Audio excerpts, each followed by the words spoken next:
আসসালামু আলাইকুম গাইস।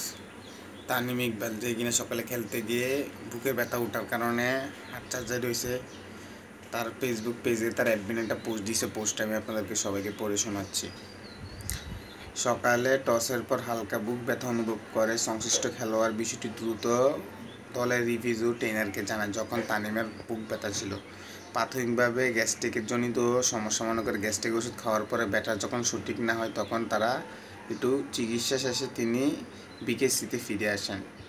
এরপর শরীরিক অবস্থা অবতীর্ণ ঘটলে বিকল্প ব্যবস্থার কথা ভাবা যায়। দলে মোহামেডানের স্পোর্টিং ক্লাব ম্যানেজার শিপন ভাইয়ের সঙ্গে আলোচনা করে হেলিকপ্টার ব্যবস্থা করা হয় যাতে দ্রুত উন্নত চিকিৎসার জন্য হস্তান্তর করা সম্ভব হয়। তবে পরিস্থিতি আরও জটিল হয়ে পড়লে তাকে ফের নিকটতম কবিজ হাসপাতালের নার্সিং কলেজে নেওয়া হয়, যেখানে প্রয়োজনীয় পরীক্ষা নিরীক্ষার পর তার হার্টে ব্লক ধরা পড়ে। ও মাই গড, তামিম হার্টের পরে ব্লক ধরা পড়ছে। চিকিৎসকের পরামর্শ অনুযায়ী দ্রুত অ্যানজিওগ্রাম করা হয় এবং রিং পরানো হয়। বর্তমানে তিনি কার্ডিয়াক কেয়ার ইউনিট